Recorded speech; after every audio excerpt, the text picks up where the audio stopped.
Y continuamos en Tribuna Libre, amigos. Estamos con el embajador del Japón, el señor Yubun Narita. Él habla un estupendo castellano, pero hemos acordado que voy a preguntarle despacio para que él pueda contestar de la mejor manera posible. Muchísimas gracias, señor embajador, por estar esta noche con nosotros. Buenas noches, Rosa María. Gracias por la invitación a tu programa.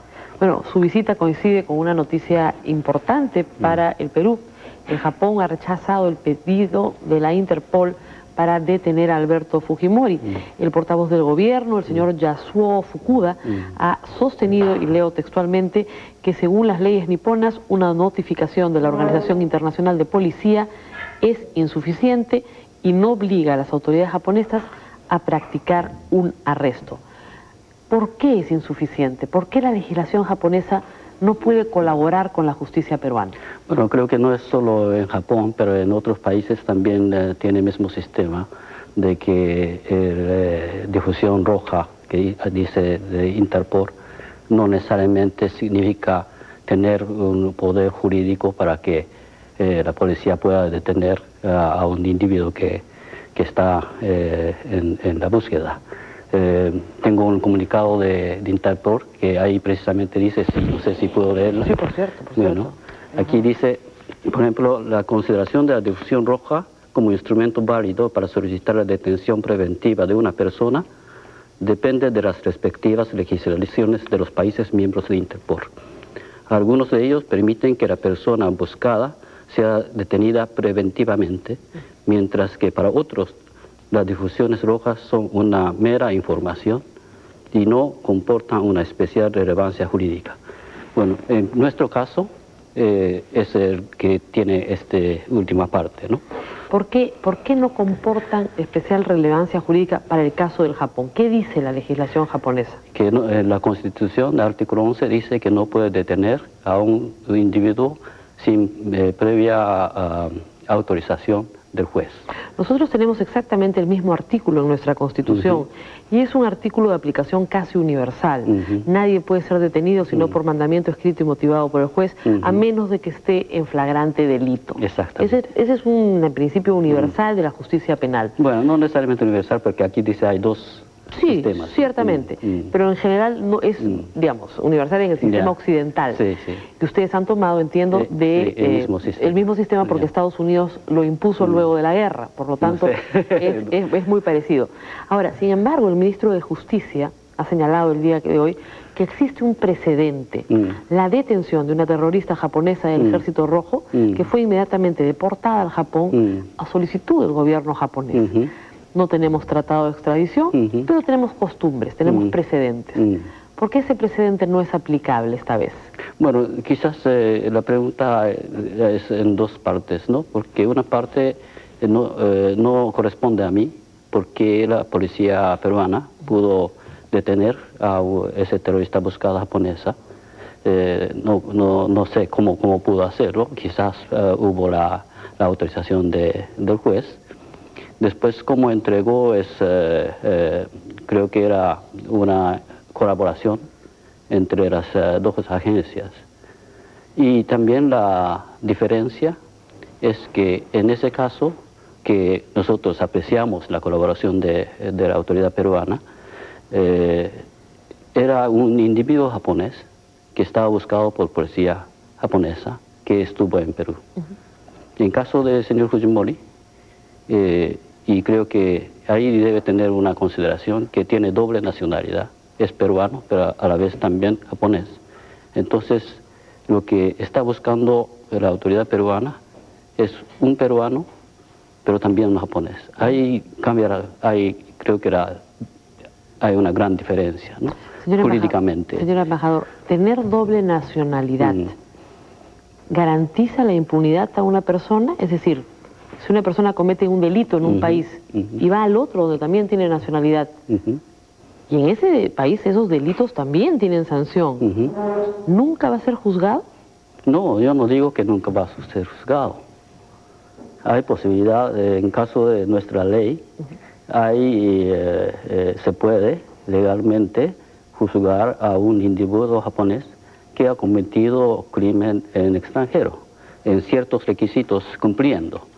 ciertas condiciones cumpliendo. Así que... Para usted, entonces, solo sería posible la detención y el juzgamiento de Fujimori en el suelo japonés.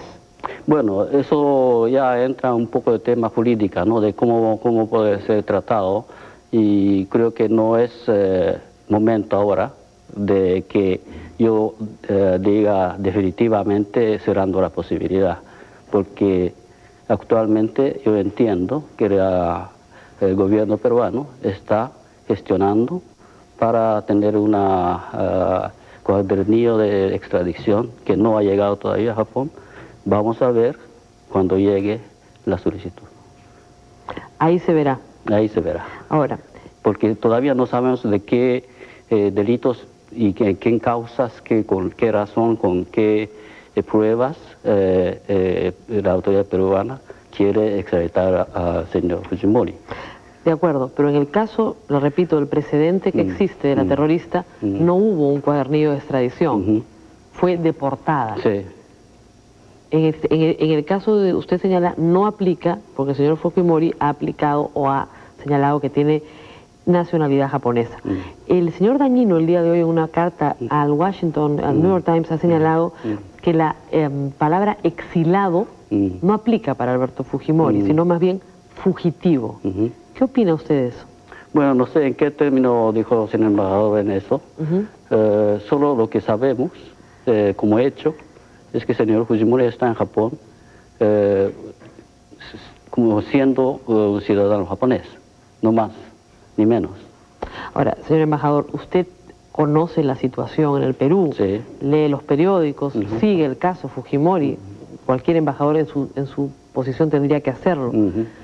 ¿Usted no informa a su Cancillería cotidianamente de los descubrimientos que se hacen judicialmente y penalmente y en el Congreso sobre las actividades del señor Fujimori? ¿Su Cancillería está adecuadamente informada? Creo que sí, creo que sí. ¿Y sin embargo, esa información no es relevante para este caso? Bueno, relevante o no, no es algo que el Ministerio de Asuntos Exteriores va a juzgar, ¿no? O decidir. Creo que cualquier país hay autoridad que compete para ver las necesidades, informaciones necesarias, para ver si necesita ir al proceso de investigación y quizás algo más, ¿no? Señor embajador, usted entiende claramente que en este asunto hay dos campos. Usted ha apelado constantemente en esta conversación al ámbito judicial. Es decir, hay un debido proceso, tenemos que respetarlo, etcétera. Pero hay un campo político, y esa es su especialidad, porque los embajadores desarrollan esa relación política. Y es evidente que aquí no hay una voluntad política del Estado japonés de colaborar en este proceso. ¿Eso es cierto? Bueno, no sé si hasta dónde puede llegar la política, la voluntad política, ¿no? Creo que yo, más bien el dos gobiernos, el gobierno de Japón y el gobierno de Perú, está de acuerdo de que este tema debe ser tratado jurídicamente, porque es un caso jurídico. No, por cierto, todos son un caso jurídico, pero digamos, no hay una actitud de colaboración en este caso. No hemos escuchado una palabra sobre Alberto Fujimori puede ser juzgado en el Japón, no hemos escuchado una palabra de colaboración en el procedimiento mismo. Queremos conocer los antecedentes, de qué se trata, porque la sensación es que Alberto Fujimori tiene una protección política en el Japón. Bueno, ahora, si me estaba preguntando que hay una protección política en Japón, me gustaría saber de qué tipo de protección estamos dando a él. ¿Qué protección política estamos dando a él? No, la pregunta, claro, la pregunta va para usted. Hay influyentes personalidades de partidos de derecha en el Japón que no quieren que se perturbe la tranquilidad del señor Fujimori en el Japón y que por lo tanto una petición de Interpol no puede ser aplicada, jamás va a ser aceptado un cuadernillo de extradición, ni siquiera pasar por Relaciones Exteriores. No, pero está ya anticipando que nosotros vamos a rechazar. Pregunto, ¿esa no es la situación? No, bueno, en cualquier país hay gente de todas las opiniones, naturalmente. Lo que cuando llamamos de que esto debe tratar jurídicamente, eso quiere decir que no debe tener intervención política. ni aquí ni allá. ¿Su Cancillería le ha otorgado al señor Fujimori o el Departamento de Migraciones un pasaporte japonés? ¿Pasaporte? ¿Cuándo? Pregunto. Yo no sé si él tiene pasaporte japonés o no. ¿Sabe si ha salido de Japón? Tampoco tengo la noticia de que si ha salido o no. ¿No hay ninguna información al respecto? No tengo información sobre eso. Porque había la idea de que había ido a Taiwán, usted debe haber leído también sobre el asunto, y que se desplazaría por el Asia sin mayor inconveniente con un pasaporte japonés. ¿No hay noticias sobre eso? No tengo la información de que ha salido o no ha salido. Sería bueno consultar a la Cancillería para poder responder esa pregunta, embajador. ¿Por qué? Porque en el Perú hay mucho interés de saber si es recibido o no en otros países de la región. Mire, y de eso dependería saber si tiene o no tiene un pasaporte. Y Migraciones del Japón, ahí tiene un gesto, por ejemplo, de colaboración con el gobierno peruano, podría perfectamente dar esa información. Sí. Mire, creo que hay una cosa que hace diferencia cuando hablamos aquí en Perú y lo que está haciendo Fujimori, la situación que está haciendo Fujimori allá. Aquí está buscado, señor Fujimori, por los criminales delitos que están en las listas, y cree que un señor que está acusado de estos delitos no debe tener derecho de moverse, de salir del país y tal. En Japón, él es un individuo que todavía no está acusado de nada, entonces él tiene su derecho y obligación como un japonés, y si encuaja dentro de la legalidad japonesa, él puede tener su vida como cualquier individuo japonés.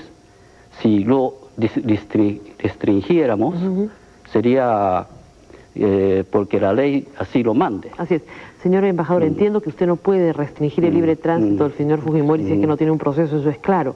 Sin embargo, en beneficio de la investigación que se sigue en el Perú, es muy importante saber a qué países va y con qué propósitos va. Usted entiende que tiene una acusación por enriquecimiento ilícito por varios millones de dólares, y lo que ha sido difícil es seguir la pista de esos millones de dólares. En aras de la investigación policial y de la investigación fiscal, es importantísimo tener esa información. Y yo no veo por qué el gobierno de Japón no podría decir simplemente cuál es el movimiento migratorio del señor Fujimori.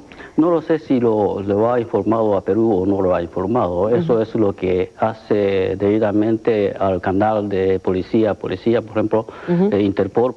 También tenemos Interpol Perú, Interpol japonés, y dentro de ella también hay colaboraciones entre la agencia policíaca peruana y la agencia japonesa. También tiene sus contactos muy fluidos, así que quizás si hay necesidad por parte peruana pueda gestionar a la autoridad japonesa correspondiente, y quizás lo ha hecho o no lo ha hecho, no lo sé. No lo sabe. Pero creo que el canal está allá para atender a su inquietud, ¿no? Señor embajador, el congresista Javier Descanseco ha pedido a la Cancillería el retiro del embajador del Japón en el Perú como protesta por esta declaración el día de hoy.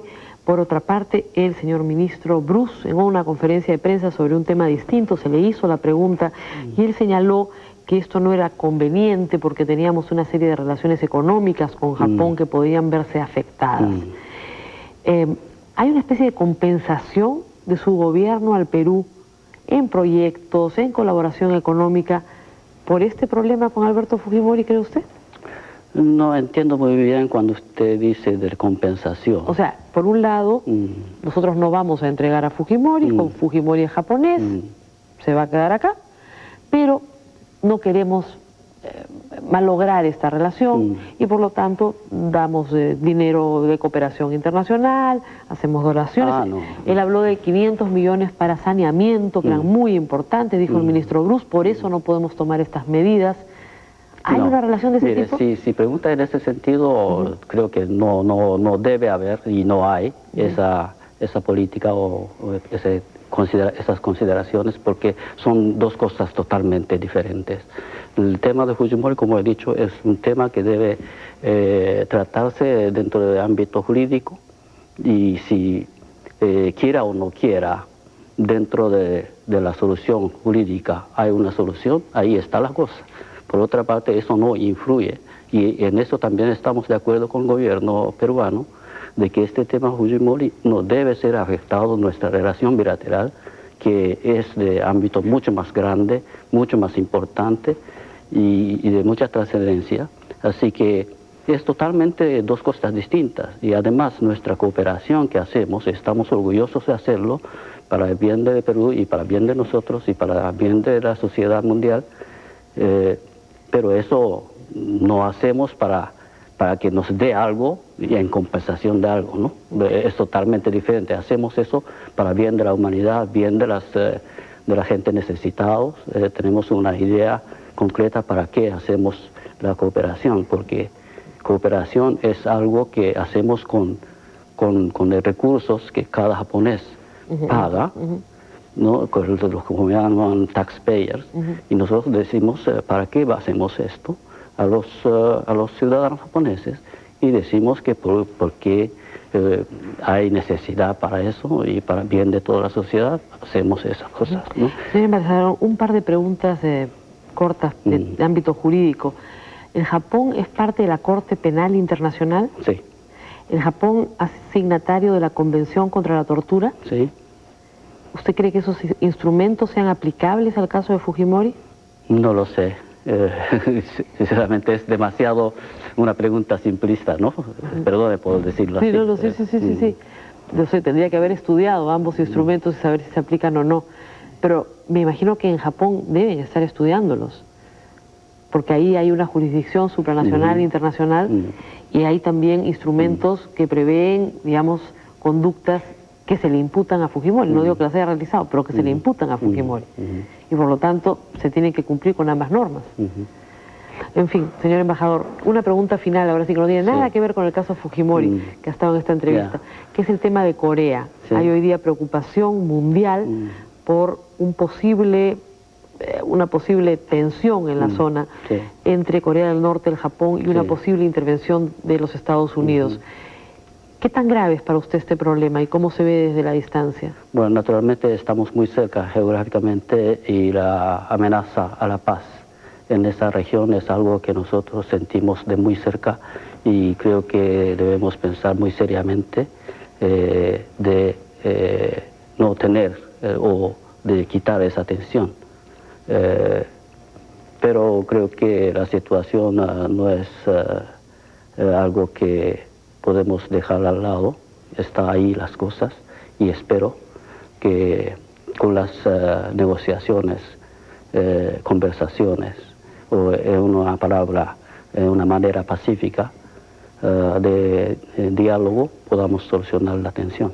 Eso esperamos todos, porque si no tendríamos ahí otro problema muy pronto. Embajador Yubun Narita, muchísimas gracias por estar esta noche con nosotros. Espero haberle preguntado despacio. Muy bien, Rosa María, muchas gracias y espero que otra oportunidad podamos hablar más de otra cosa que de la relación Japón-Perú, que hay muchas cosas distintas. Y cosas buenas también. Así es, muchas buenas noticias.